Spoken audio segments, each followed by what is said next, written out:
Hello guys, तो क्या हाल है। तो फिर एक और एपिसोड के अंदर आप लोगों का स्वागत है। तो जल्दी गाइस अपने इस पर 1000 एपिसोड्स कंप्लीट होने वाले हैं। तो बिना किसी देरी के चलिए स्टार्ट करते हैं आज का हमारा एपिसोड। जैसा कि हम सभी ने लास्ट एपिसोड में देख लिया था, ये आरो ने किस तरह से कॉम्बैट मास्टर्स के नाक के अंदर दम कर दिया था। उसने एक एक करके सभी को पीट डाला था। उसके बाद में एक कॉम्बैट मास्टर ने आके कॉम्बैट मास्टर प्रीतम को सूचना दी थी कि कॉम्बैट मास्टर्स को किसी ने मारा है। इसीलिए कॉम्बैट मास्टर प्रीतम भी अपने हॉल से बाहर निकलते हुए होंगन मास्टर टीचर अकेडमी के ग्राउंड के अंदर आ गए थे। जब वो वहां पर पहुंचे तो उन्होंने देखा कि एक युवक जो 16-17 साल का लग रहा था, उसने अपने हाथों में भाला पकड़े अपने सामने के कॉम्बैट मास्टर्स के ऊपर प्रहार करते जा रहा था, उन्हें चैलेंज दे रहा था वह। फिर जैसे ही आरो ने देखा कि कॉम्बैट मास्टर्स का लीडर उनकी तरफ आ गया है तो वह उसकी तरफ पलटा और उससे कहा, मुझे तो नहीं लगता कि कॉम्बैट मास्टर्स इतने ज्यादा शक्तिशाली हैं।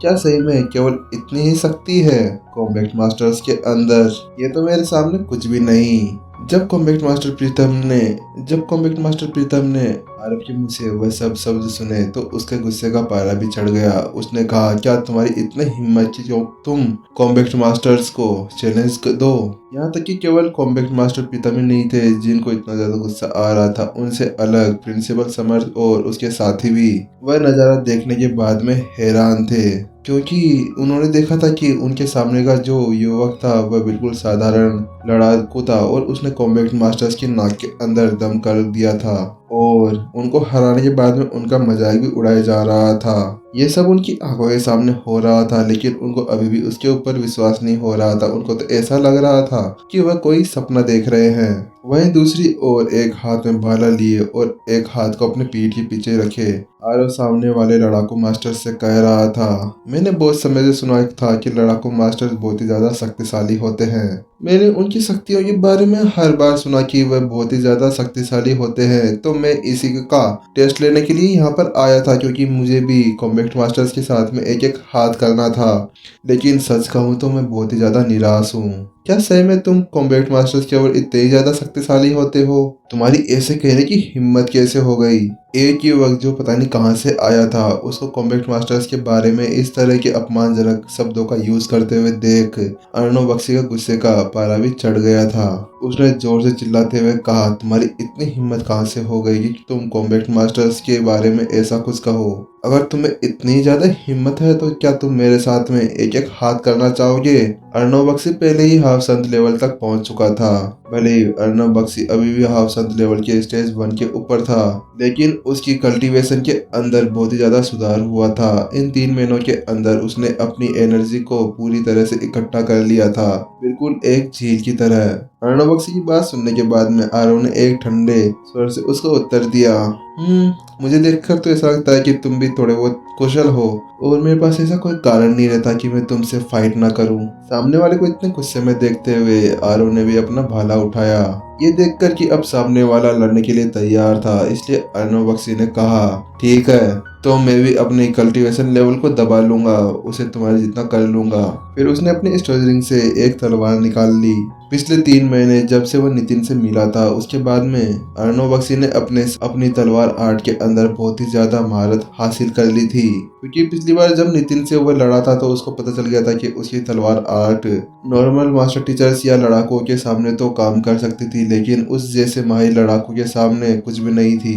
इसीलिए उसी दिन से उसने अपनी तलवार आर्ट के ऊपर काम करना स्टार्ट कर दिया था और अब उसकी पिछली बार की करंट सिचुएशन से अलग अब उसकी तलवारबाजी पहले से भी बेहतर हो चुकी थी। आरव ने मुस्कुराते हुए अर्णव बख्शी से कहा, तुम हाफ संत लेवल के एक लड़ाकू हो, तो मुझे तुम्हें हराने के लिए केवल क्या शायद एक ही भाले का यूज करते हुए एक अटैक में तुम्हें हराना शायद संभव होगा। धीरे से हंसते हुए आरव ने अर्णव बख्शी का मजाक उड़ाया और इसी के साथ में आरव ने जल्दी से एक कदम उठाया, जिसके साथ में वह अपनी जगह से गायब हो गया और वह जल्दी से अर्णव बख्शी के सामने आगे खड़ा हो गया। उसके हाथों का अंदर जो भाला था वह एक अजगर की याद दिलाता था। तुम्हें क्या सही में अपनी मौत की परवाह नहीं है?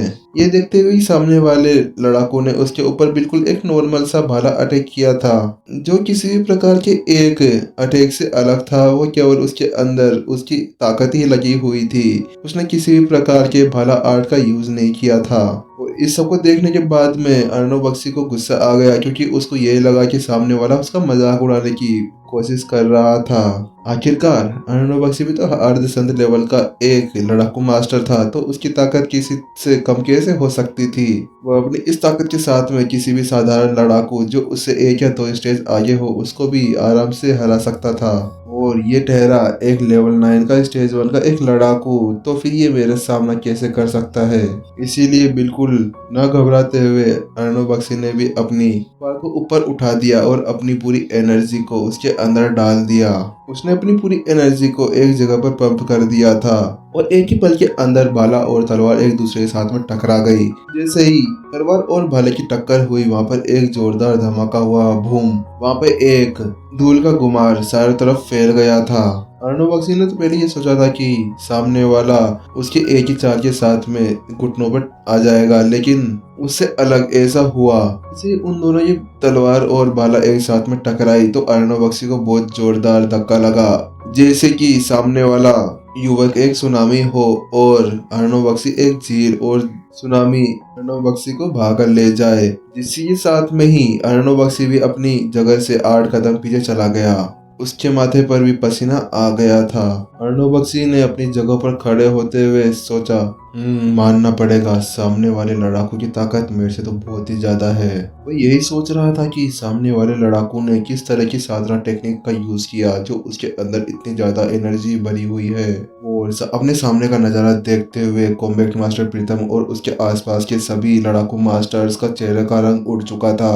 वह अपनी जगह पर जम से गए थे। उन्हें विश्वास नहीं हो रहा था कि एक कॉम्बैट मास्टर जिसका लेवल हाफ संत लेवल का है, उसको केवल एक 16-17 वर्ष के एक युवक ने हरा दिया।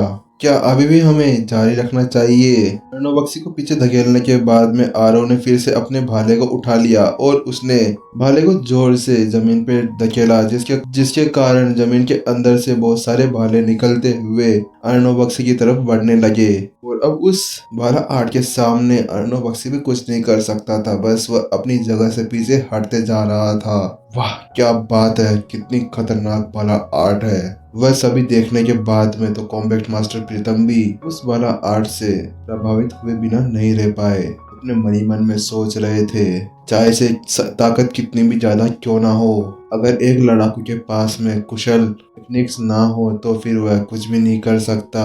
जैसे कि होमगन मास्टर टीचर अकेडमी के उन स्टूडेंट्स को ही ले लो, उनके पास में ज्यादा शक्ति नहीं थी, लेकिन उनके पास में जो युद्ध टेक्निक्स थी उसके साथ में वह अपने से आगे के 1 या 2 लेवल के लड़ाकू को भी हरा पा रहे थे।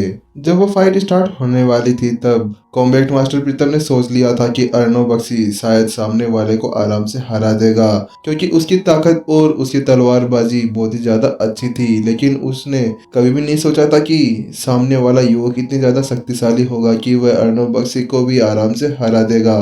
कॉम्बैट मास्टर प्रीतम देख पा रहे थे कि आरव द्वारा भाला आर्ट का यूज कर वह किस प्रकार से अर्णव बख्शी की सभी चालों को बैन कर रहे थे। सामने वाले को भी एक भी चाल चलने का मौका नहीं दिया जा रहा था। आखिर ये युवक कहाँ से आया? कोई मुझे बताएगा कि ये इस मास्टर टीचर अकेडमी का कोई स्टूडेंट है या कोई और? पैंग पैंग पैंग। जबकि कॉम्बैट मास्टर प्रीतम अभी भी गहन विचार के अंदर थे। उसके तहत अब अर्णव बख्शी एक कोने के अंदर कैद हो चुका था और अचानक से आरव ने फिर से एक और कदम लिया और उसी के साथ में वह अर्णव बख्शी के सामने आकर उसके गले के ऊपर अपने भाले को रख दिया। अब अगर अर्णव बख्शी 1 इंच भी हिलता है तो वह भाला उसकी गर्दन के आर पार हो जाना था। अर्णव बख्शी ने बड़े ही मायूसी के साथ में कहा, मैं हार गया। अर्णव बख्शी का शरीर पूरी तरह से अकड़ गया था। उसने कभी भी ये नहीं सोचा था कि हाफ संत लेवल के अंदर ब्रेक थ्रू करने के बाद में भी उसे एक लेवल 9 के स्टेज 1 के लड़ाकू द्वारा हरा दिया जाएगा। मानना पड़ेगा आप बहुत ही ज्यादा शक्तिशाली है। क्या आपका अगला प्रतिद्वंदी मैं बनूं? ये देखते हुए कि उसका खास दोस्त अब सामने वाले युवक के द्वारा हरा दिया गया था, उसी के साथ में आकाश आहूजा को बहुत ज्यादा गुस्सा आने लगा था। उसने आगे आकर अब आरव को चुनौती दे दी थी। आकाश, तुम उससे मुकाबला नहीं कर पाओगे, तुम उसका मैच नहीं हो। आकाश को अपनी जगह पर रोकते हुए कॉम्बैट मास्टर प्रीतम ने उससे कहा, क्योंकि अपने इतने सालों के एक्सपीरियंस के बाद में वह आराम से बता सकता था कि सामने वाले युवक के अंदर कितनी ज्यादा शक्ति है और अब आकाश आहूजा भी उसका सामना नहीं कर सकता था। वो भी जानता था कि आकाश आहूजा अपनी इस ताकत के साथ में उसके ग्रुप के अंदर सबसे ज्यादा ताकतवर लड़ाकू मास्टर था, लेकिन वह जानता था कि वह आरव से नहीं जीत सकता था। कॉम्बैट मास्टर प्रीतम ने आकाश से कहा, तुमने देखा नहीं उसकी एनर्जी, शक्ति, गति और युद्ध टेक्निक कैसी है। कॉम्बैट मास्टर प्रीतम की बात सुनने के बाद में आकाश ने प्रीतम से कहा, पर लीडर आपने देखा नहीं वह सामने वाला युवक किस तरह से कॉम्बैट मास्टर्स को मार रहा था और उनका अपमान कर रहा था। अगर ऐसा ही चलता रहा तो कॉम्बैट मास्टर्स किसी को भी अपना चेहरा नहीं दिखा पाएंगे। तुम इसकी चिंता मत करो, अब मैं उससे लड़ूंगा। अपना सिर हिलाते हुए कॉम्बैट मास्टर प्रीतम आगे की ओर बढ़ गए और उन्होंने आरव की तरफ देखा। उन्होंने आगे बढ़ते हुए आरव से कहा, अब मैं तुमसे लड़ूंगा और मैं अपने लेवल को भी कम कर लूंगा, मैं तुम्हारा फायदा नहीं उठाना चाहता। और उसी के साथ में कॉम्बैट मास्टर प्रीतम ने अपने हाफ संत लेवल स्टेज 2 के लेवल को घटाकर लेवल 9 स्टेज 1 तक कर लिया था। भले ही अब उन्होंने अपनी साधना को दबा लिया था, लेकिन फिर भी उनकी लड़ाई टेक्निक और युद्ध की भावना और सजगता अभी भी वैसी की वैसी ही थी। यहाँ तक कि उन्होंने अपना लेवल 9 तक दबा लिया था, लेकिन फिर भी वह हाफ संत लेवल वाले आकाश से बहुत ज्यादा ताकतवर थे। अपना सिर हिलाते हुए आरव ने कहा, चलो ठीक है, आप ऐसा चाहते हैं तो स्टार्ट करते हैं। अब आरव अपने आप को अपने भाले के साथ में मिला चुका था। उसको स्थिति को देखकर ऐसा लग रहा था कि वह एक भयानक भाला बन चुका हो। अपने सामने के युवक की इतनी ज्यादा खतरनाक ताकत को देखते हुए कॉम्बैट मास्टर प्रीतम ने एक पल का भी गैप नहीं लिया और बिना किसी संकोच के उन्होंने सबसे पहले अपना अटैक उसकी तरफ बढ़ा दिया। लेकिन सीधे सीधे आरव के ऊपर अटैक करने की जगह वह अपनी जगह को बार बार चेंज कर रहे थे। और उनके इन स्टेप्स को देखने के बाद में प्रिंसिपल समर्थ ने कहा, मैं समझ गया कॉम्बैट मास्टर प्रीतम क्या करना चाहते हैं। तुमने देखा नहीं वह किस तरह से एक फॉर्मेशन के अंदर चल रहे हैं। उनका हर एक कदम सोच समझ कर लिया जा रहा है। उन्होंने अपने साथ में खड़े हुए 2 प्रिंसिपलों से कहा, चाहे कॉम्बैट मास्टर्स कुछ प्रोफेसर्स में अच्छे नहीं हो, लेकिन उनके लिए भी कुछ प्रोफेशंस को सीख लेना अच्छा होता है, जैसे कि कोई फॉर्मेशन टेक्निक, जैसा कि अभी कॉम्बैट मास्टर प्रीतम कर रहे हैं। वो अपने इन स्टेप्स के साथ में सामने वाले प्रतिद्वंदी को कंफ्यूज कर देना चाहते हैं और सामने वाले लड़ाकू की ताकत को देखते हुए और उसका लेवल कम है, इसीलिए मुझे तो यही डर है कि अगर उसने अपना एक गलत कदम चुन दिया और उन्होंने पहले अटैक के अंदर सामने वाले को पराजित नहीं किया तो मुझे लगता है कि वह आराम से हार जाएगा।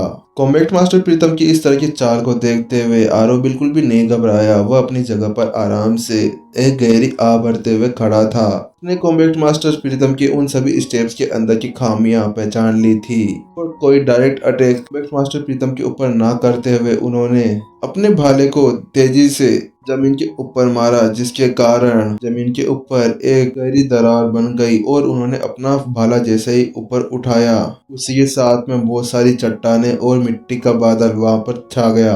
और आरव का ये मुंह देखते ही सभी प्रिंसिपलों की आंखें चमक उठी। तुमने देखा उसने किस तरह से अपने दिमाग का यूज करते हुए उन सभी चट्टानों का यूज करना निर्धारित किया। वह उन सभी चट्टानों के साथ में कॉम्बैट मास्टर प्रीतम की सभी चालों को ठप कर देना चाहते हैं।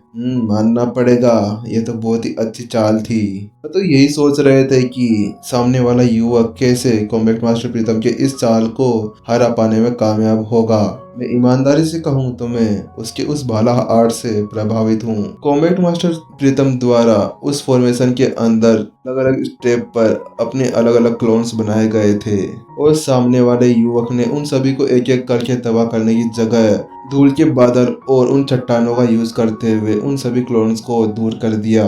भले कॉम्बैट मास्टर प्रीतम ने किसी तरह के मूवमेंट आर्ट का यूज किया हो और उन्होंने किसी भी तरह के फॉर्मेशन को वहां पर बनाया हो, लेकिन यह तो हो नहीं सकता था कि जो भी क्लोन्स थे उसके ऊपर धूल जमे, इसीलिए इससे आसानी से पता लगाया जा सकता था कि असली कौन हो और नकली कौन। जैसे ही आरव ने कॉम्बैट मास्टर प्रीतम के जगह का पता लगा लिया, उसने जल्दी से अपने भाले को उसकी तरफ फेंक दिया। जैसे ही अपने भाले को उनकी तरफ फेंका, उसी के साथ में भाले के अंदर से एक बड़ा सा ड्रैगन बाहर निकल आया तुमने देखा वह ड्रैगन स्पीयर है। उस आर्ट को देखते हुए सभी की आंखें खुली की खुली रह गई। और वहीं दूसरी ओर कॉम्बैट मास्टर प्रीतम ने देखा कि सामने वाले युवक ने उसकी उस फॉर्मेशन को पूरी तरह से नाकाम कर दिया। तो उन्होंने जल्दी से अपने दूसरे मूव को चलने का फैसला लिया और उन्होंने अपनी तलवार ऊपर उठा ली। बूम! और दोनों एक साथ में टकरा गए। जैसे ही वह दोनों एक साथ टकराए, अचानक से कॉम्बैट मास्टर प्रीतम को अपने सर पर बहुत ज्यादा भार महसूस हुआ। उनके सर के अंदर